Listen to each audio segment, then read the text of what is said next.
So sticking with animation now, let's talk about the second halves of both the second season of Primal and the third season of Harley Quinn, right?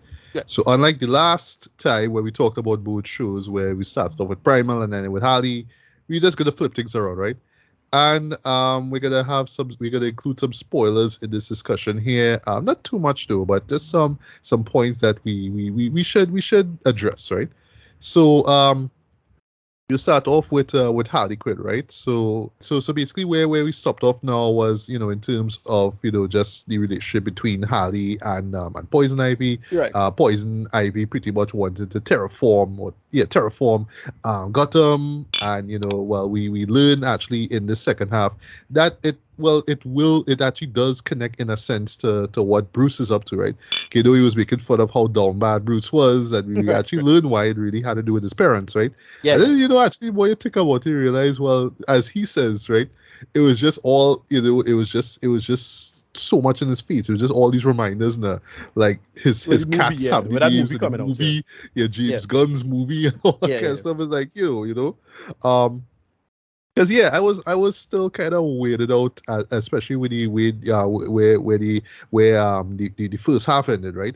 Where GB where Frank, as in JB Smooth's character, was stolen, was kidnapped pretty much by Bruce, right? And did all these tests and whatnot. Well, we learned he was doing a bunch of testing, right? And then we learn what the tests are in relation to, right? Which I'll get into in a bit, right? Um, and then there's also a subplot involving Joker, right? Because he kind of show up here or there in the first half. He show up to the Villy Awards, Right. talking that sort of shit. So he has a subplot. Well, from the last season, he actually settled down. He has a family now. Well, sorry, he's the stepdad now to this Latina woman, and she son and daughter, right? So through some circumstances, and in true Harley Quinn irreverent fashion, it kind of makes sense in a weird way. Yeah, he ends up becoming mayor now of Gotham. Right. Right. Which is so funny how random that happened, right? But yeah, he is mayor now. And it is essentially all these arcs, and there's more that we'll bring up in our review here. Just to talk about the whole season, just to talk about season three as a whole, right? I actually like rewatched the first 5 episodes before jumping into the other five, right? So I just kind of been through both the both halves, if you will, right? And yes, I do agree with you, Ricardo. It season two is better. In terms of the jokes, in Yeah. terms of the references and whatnot, they land way more. You know what I mean? Here, it just kind of relies on just knowing just how crazy and just how weird these characters and awkward these characters are. It just kind of builds on knowing about how these characters function, you know what I mean? As opposed to, okay, nah, that's genuinely funny. That's like a genuinely good joke, you know what I mean? So, not saying that this season wasn't hilarious or anything like that. It was, right? But it's just that some jokes, not all, but some just didn't land. It just didn't land as much as it should, right? And I feel like if I could think of one reason, I think is because they pretty much juggling a lot of characters and subject matter. They're just doing a lot in this season here, right? Which is fine, right? And I mean, this is one thing that the show more or less does fairly well, right? Balance a lot of characters and subplots or whatnot, right? But here I felt like they got a little too overwhelmed. They're just trying to do a lot though. So not all the time, the jokes land, right? But what I will say with this season here is that it took some really like bold risks to it to the characters themselves, especially like where the characters grow and whatnot, right? I would say, similar to what we'll talk about later on with Primal. This is actually the most mature season we've gotten of the show thus far. In Right. terms of where these characters are and where they go now, you know what I mean? And you especially see that with both Harley and Poison Ivy, right? I knew that there was going to be some tension between the two of them, and it does happen, right? But it Poison Ivy's case is just really about her just adamant about terraforming Gotham, and she just wants to do this, right? Because she wants to prove that she could do it, right? And there's a nice little subplot involving her tapping it into, I forget what you call it, the green, The green. Yeah. right, which is That's a what thing Swamp in Thing, that's a thing yeah. in DC Comics. Yeah. Right. And also, at least we get to see Poison Ivy rock the outfit. Well, I know Right, it's the a classic. variation of the classic outfit, but Yeah. my God, like she looked real fine in that. Like, no lie, she looked fine in that, right? And just like the cockiness and confidence that she had when she was able to tap into it, it worked, right? But the moment going into spoilers now, where she kind of had to give that all up because, well, basically what she was doing, she just kind of using her power to just turn humans into, well, plant zombies, Right, right? yeah. That's what you call them, Everybody right? was getting planted, yeah. Right, and it was to the point that even Harley kind of just stepped in to save someone's life now, and then she was turning into it as well, turning into a plant zombie too. So yeah, Poison Ivy now being able to tap into the power of the green had to like revert everything, right?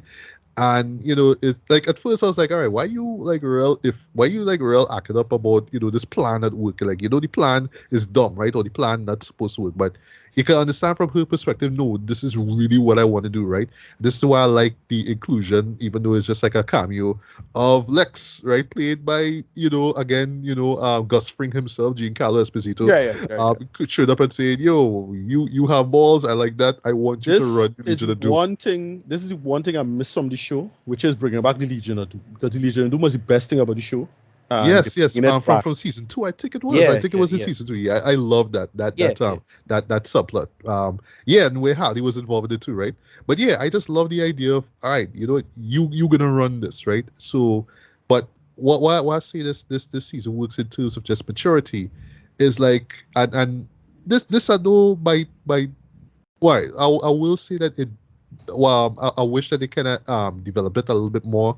The idea of Harley possibly being a hero or having the potential to be a hero, not just an anti-hero or villain, but like a real legit hero, right? Yeah. So we got a great episode. I would say actually is the best episode of the season here, and it has the best title actually. Batman Begins Forever. I love Yes. that title. Yeah. That is Great. excellent, right? It is one of the best episodes, yeah. Yeah, so what they do in a nutshell is that they pretty much just it's a love letter to Batman, right? So you get bits of the animated series, you get the Yeah. 66 Yeah, Batman, the you Red get Sky Batman stuff. Yeah. Begins, yeah, with the Yeah. Red Sky and whatnot. You get bits of Batman Begins and all that kind of stuff. Yeah. It's referencing, the They had Batman a great incarnations that they we had a see. great bit to the in that episode they had a great bit with the Batman movie where you run with the bomb. Yes. Yeah. And they actually had like the nods in the back, all that kind Yeah. of stuff. Yeah. Yeah, but why that particular episode worked now is for me, why it worked for me now is how they emphasize on this repressed memory of Bruce's, which is, well, the night that his parents got murdered, right? Right. I love how it's visualized. I love But how it they just played, keeps yeah, I looping. think they I describe love it that. as they describe it as an anti-repressed memory because like it's all other Oh, memories are repressed but this one. right. Yeah, Yeah. yeah. Yeah, and it's just the justification by Bruce, and well, you will see how Bruce is emphasized in this episode. I think is great, right? How he decides why he decides to latch on to this memory. I think makes a lot of sense though. It's one of those, like, I'm not like versed in all things Batman, so maybe somebody could come and tell me, well, no, what? How could that explain why he is Batman? Blah blah blah. But I think like in the context of this show here, I think it makes a lot of sense. Like, yeah, this is kind of what make me who I am, and I can't really see me stepping outside of that because that make me Batman. So I have to keep this in my brain no matter what, right? And I think we could argue for days about it being a strong motivation enough for him to try to revive his parents through Frank, but again, it's the will of Poison Ivy, sorry, of Harley Quinn. So it's one of those things like I don't entirely agree with, like I don't entirely make a lot of sense like why you go do that. But like I like that even he himself was like, I was just like not in my right mind, and I was just kind of thinking about a lot of shit. So it just kind of happened. It's kind of dumb, but it kind of makes sense why now. You know what I mean? Right. But it really get like a nice bit of character moment, especially that last episode with Bruce talking to Alfred now about why he do it. Right. That being said, though, him being arrested kind of caught me by surprise, right? But Right, the how ending. I look at it, though, and is especially with how because pretty much is Joker coming in and pretty much accusing Bruce, sorry, of tax evasion, all kind of stuff, right? Which I guess is how which is the connection to that Quarter Owls episode, right? Yeah. Well, that's why it's there, right? So how I saw that there was just basically like a reference to both Joker the movie and The Dark Knight, right? Where it's like, yes, I am Joker, I'm a psycho, but I kind of representative. Or I pretty much want to represent, the 99%. Like we are not the 1%. Y'all have it so good. So this is what happened to us. We're gonna rebel and go crazy and whatnot. So this is us kind of taking back what's ours, right? So you can kind of understand from Joker's perspective, I guess, why he would do that. But in that case, I felt like it more relies on what you know about Joker and his incarnations. That's what happened. No, it just kind of happened suddenly, yeah, but still, like when you think about it, it's like, all right, I kind of get it. I kind of get it. That's how I felt, No, I thought it was really brilliant what they did there. Like it make perfect sense. Like basically what they did is just to do a smarter version of Joker, of the movie, Joker right? Movie, Yeah. right? Yeah, that's what they did. Effectively, it's like, all right, how are you gonna make this more intelligent? And that's what they did. I thought they did a great job with that conceit. It's like, oh shit, like yeah, Joker would actually like try to pull up Batman on this nonsense now. I'm like, oh yeah, right, great. Like, and I love that they did that. That simple idea, they made it work, and they made it really like legitimately funny and clever. Yes, and I can't be mad at any of that. I was like, oh yeah, this is actually really well done, though. Right. Well, a few things for you before I get to Rita, right? And then you have the floor. You could just share your thoughts, right? It's not just with the main characters in terms of character growth now and development. You see it with Clearface, right? Yeah. Yes, his subplot is dumb. Pretty much him becoming Billy Bob Thornton because he wants to be in this movie so bad. But let's love how it all ends with people praising Billy Bob Thornton's performance. But he's like, no, it's not him, it's me, and he kind of comes on and says it's me. But like King Shark coming to like, dude, like they clapping at you, like why are you concerned about that? And it's like how Clearface responds to that. I really really like though. It's a shame that they kind of end like his arc kind of ends there, but it works, right? I was a little bit disappointed with King Shark though because it set up something really good now where he becomes king now because his father died, his brother was supposed to take the throne now, but he ended up like kind of selling him out now to Ocean Master now, right? And they had this like brutal fight and King Shark actually ended up killing his brother, right? And that was like a really like strong moment. I must say, really strong moment, right? But they do this thing now where King Shark like literally hiding the fact that he's king now, so he just kind of keeping it away from people, but they like never bring it up in the final episode. Like, wait, but dog, he's king just, so why you keeping that secret, bro? So I don't know, right? I forget why. Like but it had a reason. Yeah, like I forget why. It'll come to me. I don't think they ever said why. He just kind of show up. He just kind of show back up. Nothing happened. Yeah, and it's like, well, why is he hiding that? Yeah. Why? Yeah, I thought they could explore that, right? And lastly, right, in terms of the finale itself, right, which I thought was really well done, right? Yeah. I really appreciate where the relationship between Harley and Poison left off, right? Where essentially it's like, Harley's gonna be the hero for a while, and Poison's gonna run Legion of Doom, right? Yeah, what funny is that she kind of part of Bat Family a little bit now, a little bit. Which I'll But I waited for. Sorry. No, I waited for for Jason to show up there, like with that there, because because in the storyline the way they frame the drama is like, oh right, yeah, Jason they should be responsible for Jason's supposed death or whatever it is there. All right. Yes. I don't know what they do because they had the episode where I thought that was the Jason episode. That's when she had the memory, and she fought with Batman inside the memory, right? Yes. But that wasn't Jason. That was what do you call him? Dick, I think. That was Dick, yeah. That was Dick when Dick was Robin. She remembered the night. But I thought they was gonna address the Jason thing now. But they didn't do that. They're like, all right. No. Yeah. Now, I do appreciate the fact that they was setting that up in terms of, could Harley be a hero in terms of her relationship with Batgirl. I was glad that you saw more of Batgirl in this season here, right? And she was in the finale because she wasn't in the goddamn finale of season 2, right? But whatever, right? So it was kind of sudden how Harley kind of joined the Bat family, but it kind of makes sense at the same time too because of how Harley like real trying to hide the fact that she actually she actually want to be friends with Batgirl. You know what I mean? Yeah. But I am curious to see in the next season how that plays out. I don't think that it will last that long, to be honest. I think that eventually Harley would just kind of go back and maybe she might find a way back in the Legion of Doom or something like that. I don't know. We'll see, right? But I don't think she'll be with the Bat family for that long, right? But I do like that. Hey, she gonna try to be a hero for once. She gonna step away from Joker's shadow and see what she could do, right? So I like that, right? So in closing, not the best season thus far, but I do really applaud how mature it is in terms of just taking these characters and just putting them in just like where they are right now. Really caught me by surprise though, especially with Bruce and Harley and Poison Ivy as well, to like just where the characters are right now. Yeah, it worked, right? And you really saw that progression throughout this season here, right? While there's a lot of hijinks going on, you could see little seeds being planted and whatnot, right? So I really appreciate that. Again, I mean, animation is solid. Voice acting is I noticed a little great. choppiness. I noticed a little choppiness and a little framiness in some of the later episodes. I don't know. Oh yeah. Like I like the King Shark fight in particular. I find was kind of little. Yeah, kind of. Yeah, I know it's about It's technical. Yeah, it's technical. Skip they kind of cut corners somewhere. But well, I mean, it's like complaining about the She-Hulk CGI. Oh yeah, with the CGI. Yeah. Well. Voice acting is stellar throughout. I think that is where the show shines. Because I mean, if it's that Keely Cuckoo or Lake Bell or Tony Hill, I mean, everybody just come and just crush. I find this fellow stuff up as Batman, Diedrich Bader.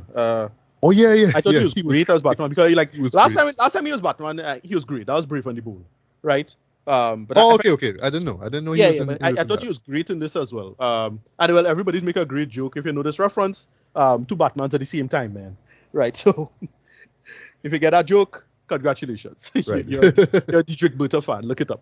But yeah, I this season it started a little weak for me. Right. The first couple of episodes I thought was just kind of weak. But what it did with Joker, I really liked, like the whole Joker socialist thing, because that makes sense. Like when they talk about Joker, every incarnation of Joker, especially the Todd Phillips version, the whole thing is about upheaval of society, and then it's like, all right, well, what happens if Joker actually really followed through with that conceit? Now they take it and run with it to the end goal now, and I really like that. Like in the case also before I forget, points for the great Full House intro that they do for Joker.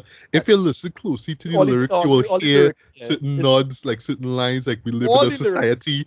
I love that. When I heard that, I was like, all right, round of applause. I love that. Yeah, all of the lyrics is a Joker. It's some Joker dialogue from Jack Nicholson or one of them. Yeah, from Heath Ledger. Yeah, we should get a load of me. Yep. It was real good. But yeah, no, I really like what they did with Joker, because they basically did the Todd Phillips concept. Because like in the Heath Ledger version was just looking at society and saying, all right, fuck it, right? But you're pointing out at the whole inequality, unfairness of society. Heath Ledger was trying to do that. Like that Heath Ledger Joker, at least that's what they're trying to go for, right? And that famous with the truck full of soldiers line.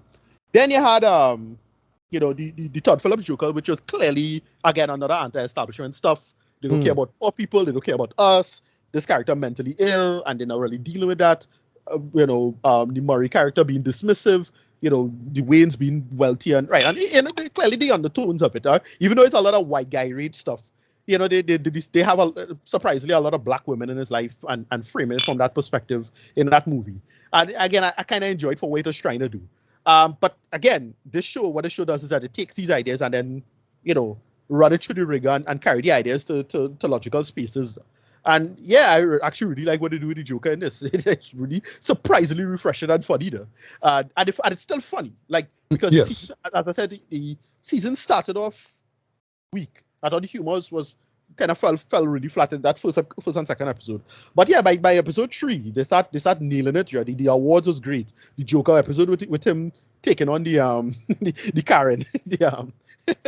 He taking on the that moment with the pastries was great. What was she? She was the head of the teachers union or something like that. I forget what she was. So something like that, yeah. She was the head of the PTA or something like that. Like a Karen position, right? That was pretty funny. Then everything involved with Gordon. Like that whole back and forth. I was loving Gordon. Yeah. But Gordon, Two-Face, what is good with all of that? And then Joker evolving and stepping into the politics thing and making it work because the real mayor died. And like, all right, cool. And then they build with it. They just run it to the end line. Harley and Ivy, their back and forth was great because Ivy still have a lot of drama to sort herself out with, and she just she definitely have a lot of drama to deal with. Exactly. And the whole green thing I thought was a good addition because that's a big thing in the comics. Like in the comics, it have similar to how the Speed Force works. You have all these other kind of forces of nature in the world, and the green is one of them, right? It's this thing that you're tapping into power that have to do with plants and things, and Swamp Thing is like the big character, but apparently Poison Ivy could also tap into it if she's capable. And they did that, and I like what they do with the plotline. All the drama involved with Bruce, that big reveal with Bruce was great, like him just kind of snapping, and all the pressure eventually get to him, and he decided to do this insane necromancy experiment. The only missed opportunity there I felt is I really thought it would have involved the League of Shadows in some form. Okay. I really thought that, it's the Lazarus Pit. Like, I thought the Lazarus Pit would have been relevant to that. All right, like yes. Like, I thought it would have. So I thought, because I don't think we get to see Ra's al Ghul in this world yet. And so I don't know. I don't remember ever seeing him. Like, was he there in probably an episode or two? But the thing is, Damien is not to my knowledge, no. Yeah, but Damien is there. So that means Talia is there. And I really felt they could have bring them in at some point. But whatever. That's the only thing I thought they could have make the connection. They should have make it like it should have been Poison Ivy's technology, but also the Lazarus Pit. I don't know. That's just my little 2 cents Batman knowledge bullshit. But yeah, I really like what they did. And yes, that episode, Batman Begins Forever, is excellent. It's one of the best episodes, in my opinion. It's so well done. Carrying the direction for the characters with Bruce. And then the finale really worked, in my opinion. It's such a great direction for all the characters. Poison Ivy not having a bunch of problems. Batman still having to process himself. And then, he kind of come back full circle by telling Batgirl that, you should kind of take over Bat-Family and run things now. Make it work. And they could do that for what it is. I really didn't love it. As I say, I still prefer season 2. But this is still pretty good. I really agree. Love it. Ratings, I don't know what I give season 2, but slightly lower than that. So I don't know, 8 out of 10. I forget what the ratings was I gave last time. Well, I think we gave them, you say 8. 8 out of 10. I gave them 4 to 5 or probably 4.5. Right, it's slightly lower than that. So like a 7.5. Like, well, as I said, they had little slip-ups here and there, but they had a lot of genuinely great and funny moments throughout. And again, the introspection is why the show works. Right, they really get into like what these characters could be operating that in the framework of, because that's one of the typical problems with a lot of superheroes, especially DC Comics, right? The verisimilitude now. Once you start applying it to the real world, it start to break apart real fast. Marvel Comics has handled that a little better on average, right? Where it almost always felt like normal people, while that's the general concept. Like Marvel is characters, DC's are icons, and when it's time for DC to do characters, they kind of fall apart.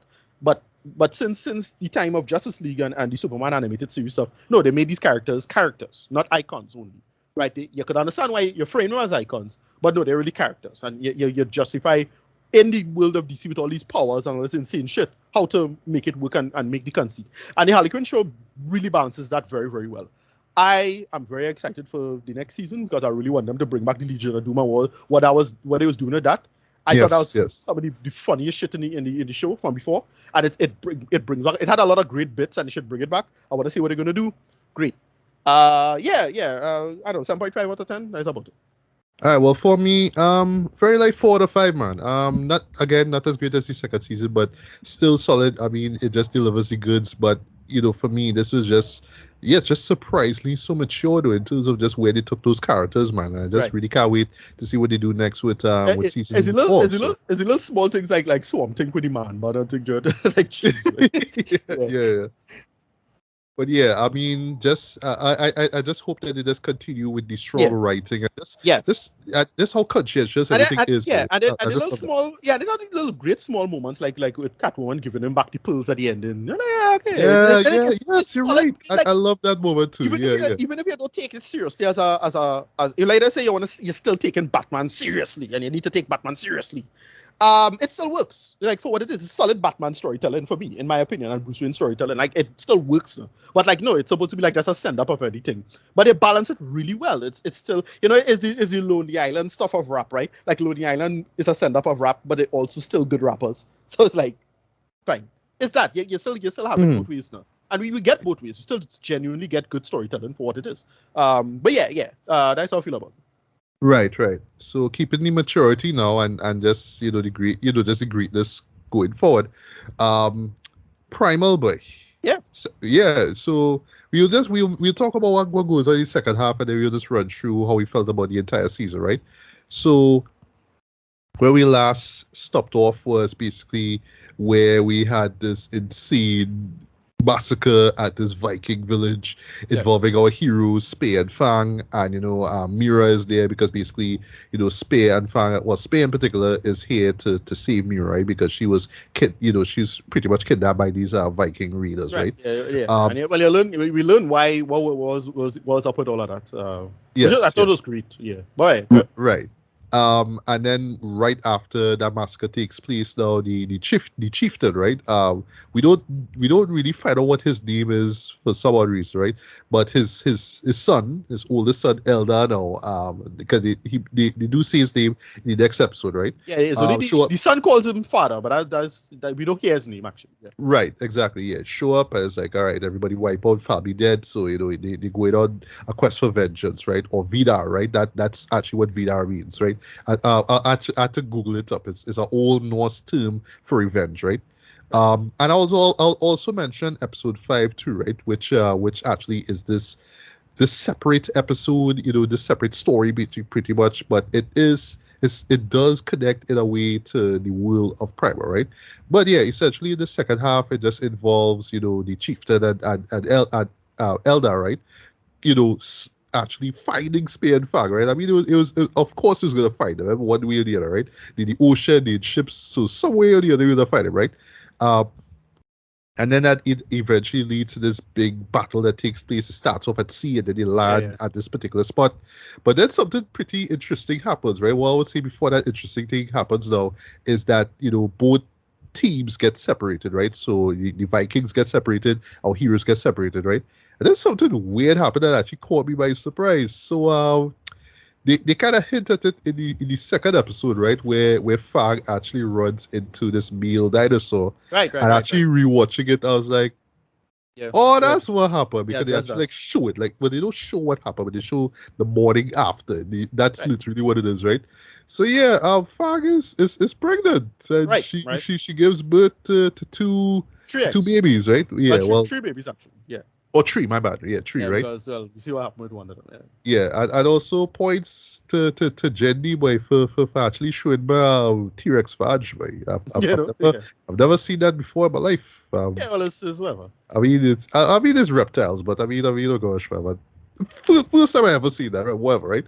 So yeah, Fang is a mother now, and Mira and of course Spear have to protect the progeny, if you will, right? And also there's like a great moment involving them trying to sneak the eggs onto the ship. Like that was really funny. Like just trying to take it from the nest and put it in the ship. Cause you try to tell Fang like, we need to go, but no, she wants to stay there with the eggs, right? So one thing they see next, they actually like leave the spot and whatnot, right? But I should say before they leave now, there's another battle that takes place, and Elder dies, and the chieftain is dead. Yeah. Right, but he ends up. But there's a great moment where it sets it up that he's supposed to go to Valhalla, right? Realms Northman stuff, right? Northman boy, right? Yeah, but then he ends up going to hell. I forgot what the Norse term of hell is. Not he. I think it's just hell, but with one L. I forget the details, but I think it's hell. All right, because in Northman boy, right, they actually used the word hell, HEL, right? I think so, to emphasize the final scene, right? The final sequence, whatever, right? And yeah, pretty much the ruler of hell more or less sends him back up to Earth as this fiery villain, right? To go seek revenge, right? I was making the joke that it's kind of like Scorpion. So like he ends up in hell, is like, all right, this man is a warrior, and he will not die, so let's send him back to Earth now with new powers, and he's fiery, and he's all about vengeance and all that kind of stuff, right? So that's that, right? So while all this is going on now, our heroes end up running afoul of, much to my surprise, some Egyptian warriors. It's kind of Egyptian, Persian-y, because this main antagonist come across like a kind of female Xerxes almost. All right. Well, okay. I see that because one of the spots that all right. So basically, what they are marauders, right? At first, because of the title, I hear the Colosseum, right? So I thought that it was gonna be some Roman Colosseum tournament kind of thing, but actually, it's just like basically these villains are in this large ship, It's run by this what you see, it's like Cersei's, right? This Yeah. really strong, intimidating, tall woman, right? Yeah. And yeah, she captures our heroes. And There is she like her skill is just pure martial arts and speed over strength. Like she's yes, strong, but she's not as strong as Fang. Sorry, as Spear. But also the fact that you meet another character also that you could see why she have power over them. right, right, right. Well, so they also run into this giant now, by the name of Kamau. You don't really Yeah. know his name until you had to read the credits. Like, oh, that's his name, right? And you learn that actually he is African, right? Yeah. Because there's actually like a great little flashback scene in the second to last episode. I thought that was excellent, right? So basically, what this woman does now is that she kind of keeps. So in order for Fang to do her job, she kind of keeps the eggs close to her, right? So she Right. threatens that if something happened, then that, right? But then what happens is that one of the egg, well, sorry, in a scuffle, one of the eggs is broken, right? And well, the child dies, right? The baby dies, right? So now we Yeah. have two. In the case of Kamau now, the giant now, well, the woman has his daughter captive, right? So basically, what they just do is that they just attack various worlds, just various countries or whatnot, and just plunder. That's what it is, just marauding, Right. right? But there's one. It seemed to be after animals as well, like little like Oh, like tiger. there's this Tiger, she yeah. took a tiger cub and whatnot, right? Yeah. Yeah. There's one moment that I think it was supposed to be Babylonian or something. So, but I was watching the faces and the skin too. That I thought they were Persian. But Okay. if you tell me that these characters were Persian, I guess so. Oh Now, I no, was just yeah. looking Like at here's the thing. The show, what the show does reasonably well, it balances like the anthropology of it. So it clearly caters to old world anthropology aesthetics, right? Right, Which is correct. very problematic, blah, blah, blah, right? Very colonialist. But it tries to balance that and make it feel modern, I think. So, like I was feeling about some of these black characters, how they're portrayed. Like, is this problematic to anybody? Not sure. But it seems to balance off reasonably well for all intents and purposes, especially when we see Mira's homeland, right? Yes, yes. So I don't know. Like it's an interesting call. Like he Yeah. seems to give workable reference, but again, this stuff could easily be framed as not the healthiest. I don't know. Yeah, I understand, but I don't think it's meant to like fully represent historical fact. Yeah, or no, whatnot, that's right? the Like, thing. So, like I know, like he doesn't want to run. He doesn't want to fall in the trap that Zack Snyder fell in with his children adaptation, right? So Exactly. Right. That's a good example. But because the show obviously not meant to be that dinosaurs don't look like that, and nor do dinosaurs exist anytime with humans or anything like that, right? But so I get he balancing the old world Edgar Rice Burroughs stuff, as a good conceit, with this now. It's like you're modernizing something that was you're taking the strengths and none of the weaknesses. Now. At least that's how I feel about it. Mm-hmm. Right. Okay, yeah. So yeah, and essentially, well, the last couple episodes involve our heroes pretty much escaping, this woman and an army, and then in the last episode, though, well, Mira actually goes home, actually finds her home now, and the same chieftain from before who returns from hell now, he shows up now. He just shows up as this fiery beast, so to speak, right? This monolith, basically walking monolith, if you will. He's basically Surtur. Oh yeah, yeah, like that, right? Yeah. And just to jump into the review here one time because we could talk about how this particular episode ends, right? So we mentioned earlier that that Harley Quinn had a much more mature season here. This one, the season 2 of Primal, is similar in more ways than one way. In terms of just the world building of this, where Jendi takes his characters, boy. Just caught me completely by surprise just from the mere fact that you had Fang get pregnant, Dread. That I did not see that one coming. It's only like when I watch it over with that second episode with her running into the other T-Rex, like, oh, okay. But I didn't think that it would have happened at that point in time, right? And yet it does, right? Yeah. Where he takes these characters, though, caught me. Well, some of it, I mean, you kind of know what you could expect, right? But other moments just caught me completely by surprise. Like case in point, Mira's home in the last episode, and just stuff like that. It's just how he was just able to just take these two characters and just take them on this world tour, if you will, right? Of this weird history, this history according to Tartakovsky, right? That's what it is, right? And yet somehow it just totally works, boy. The world building in this is stellar, in my opinion, right? Yeah. And and I'll talk about the final episode in a bit, right? But yeah, I mean, just how he was just able to just explore these worlds and just really show just how familiar how familiar it is, right? And I'll touch on the whole Primal Theory episode a bit, right? So just the idea of, yes, even though these civilizations are advanced or more advanced than others, when it comes down to defending each other or striking back or whatnot, yeah, they're gonna get down and dirty, and that's exactly what happens, right? There's a great moment actually in episode 8, I think it is, right, where you literally see the redundance of just how just the violence that Spear and Kamal has to put themselves through, right? Where literally they're invading these 3 countries, and it's literally the same the same the same panels being used, right? Same movements and whatnot. It's just the armies change. Same movements, same characters being wiped out, same punching, same blood and all that kind of stuff. But it just shows just how redundant it all is. And it's just those simple little things that I love, though. It does again. Primal. It's a cycle of violence. I know a big thing I noticed about it. Yes. So the show. Well, we could probably big spoilers for the ending. The show could totally, continue new material given what we saw at the ending.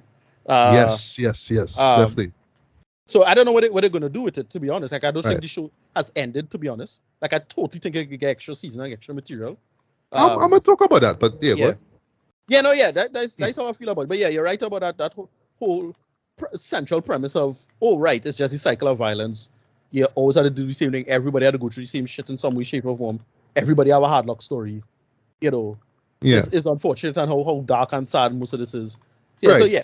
And that's why that's why also sorry, I love how they, even though it is just basic primary, it's just stripped down narratives, right? They do spend a considerable amount of time fleshing out these characters. I was surprised by that, right?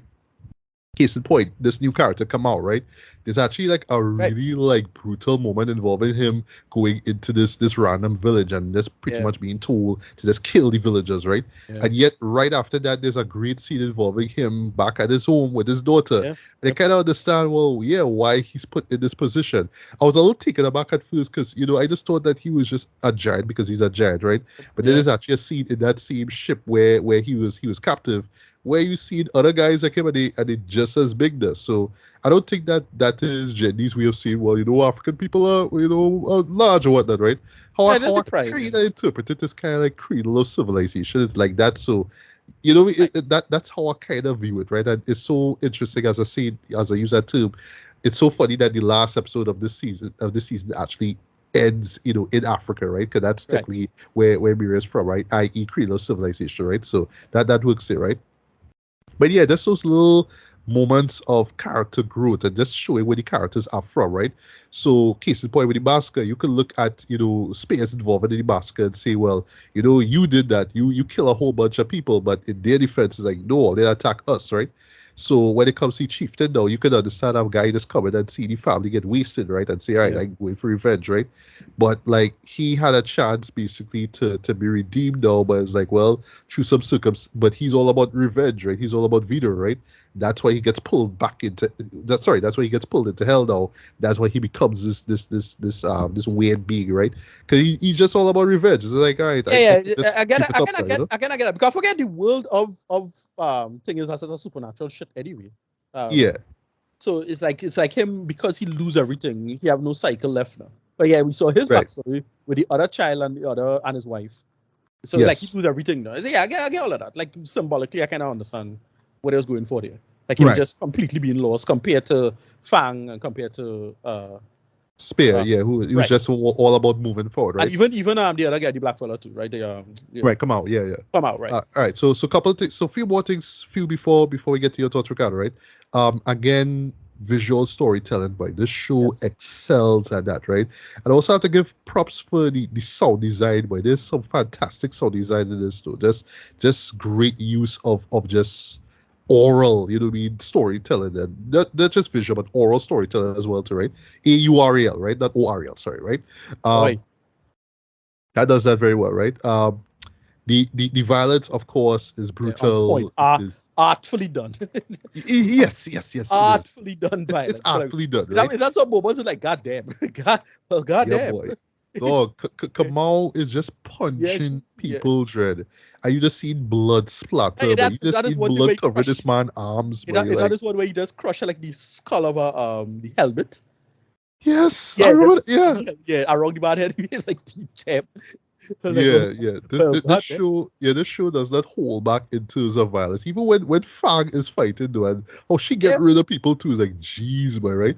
But the show is always smart enough to say, all right, let me not, like, I know we work with a TV Emmy rated, but let me not go too far. Like, it's still a cartoon after all, right? So I mean, that's like they would, but one thing the show really does very well is that they always show you the consequence of it. So, case in point, that massacre that takes place. Like, it could have just been, oh, this caveman and this, T-Rex was kicking ass, right? But there's a great moment right afterwards when the chieftain and his son show up and everybody dies, and it's how he reacts to it, right? And yeah, you don't blame him for going on this path of vengeance. You don't blame him at all, right? There's always consequences to these things, to these actions of violence, right? Again, cycle of violence. I love that, right? So a couple more things, right? The final episode, boy, they took some real ballsy risks with this one though. Now, I love what it did here, right? So essentially what happens is that, well, to get to spoilers, Spear ends up fighting the resurrected chieftain, right? And because he, the chieftain is being out of fire now, it just kind of ends up with him with Spear just being boot, like just being just close to dying, right? Because he with the fire and whatnot, right? And the Mira's tribesmen try to bring him back to health, but no luck, right? So there's a moment before where Mira notices, and I love how they set it up in the episode right before the one involving the massacre, right? Where Spear notices like these cave droids, right? So he does that of his own.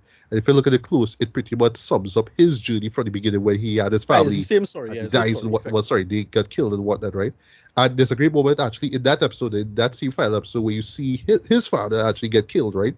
Yeah. And how that affected him. That was great. We got to see him as a kid, right? Yeah, we saw that. Yeah, that was great actually, right? So Mira's now is like, all right, well, this is about legacy, and Spear can't just die as is, right? His legacy had to continue.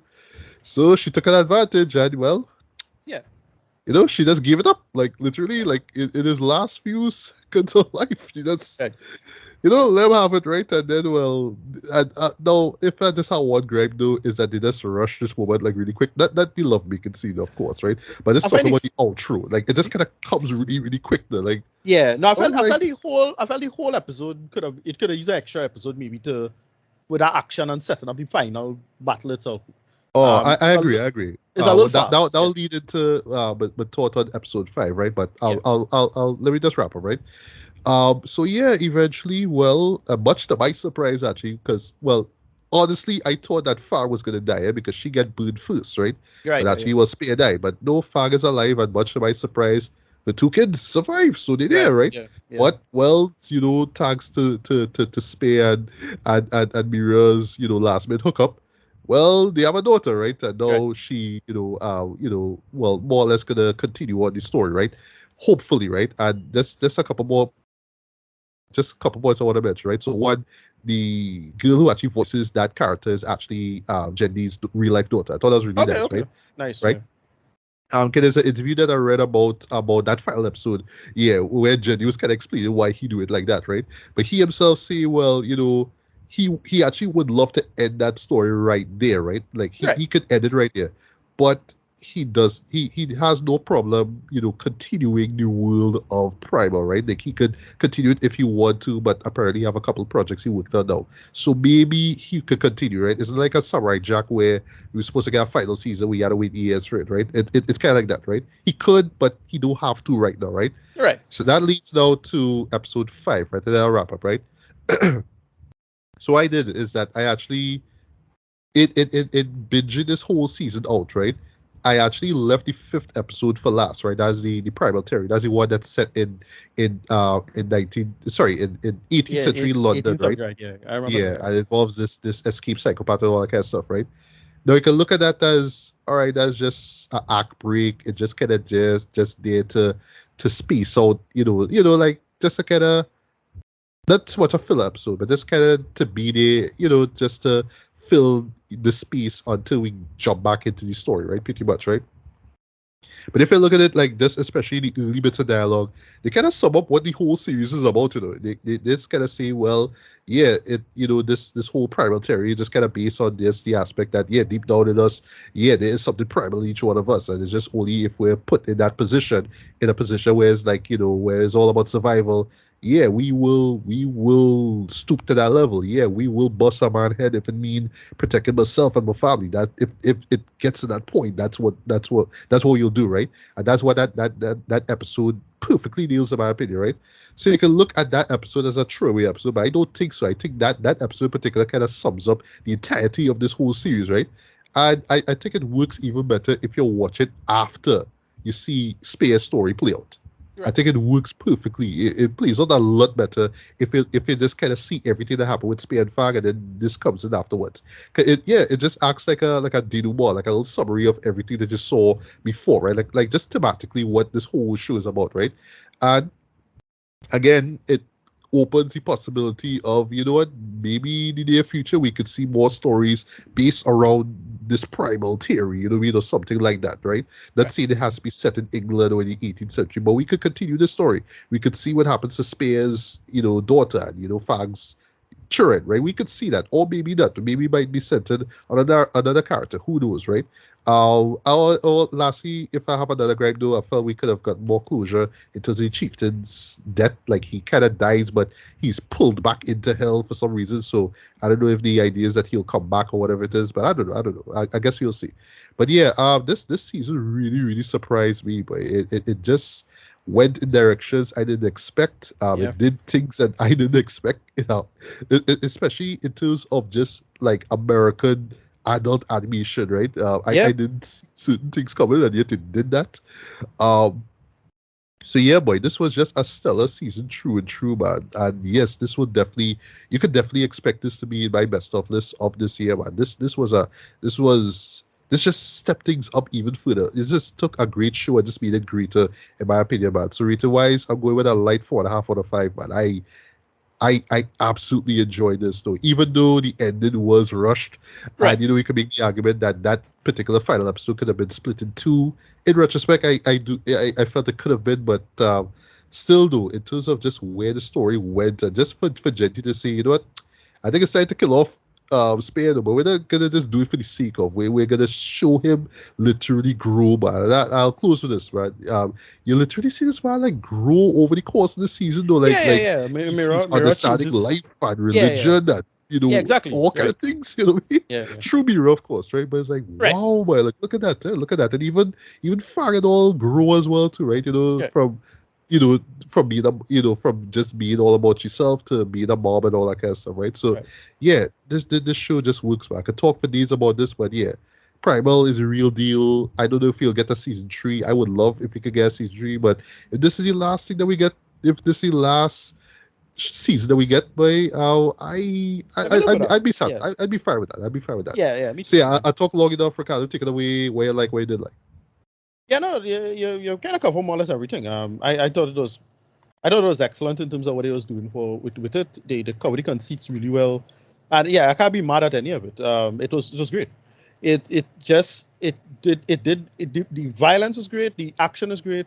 The conceits of it is really workable as it is, and yeah, they just build on these ideas so well. From the first season, and yeah, they just make it work. I mean, I look Jenny do it thing.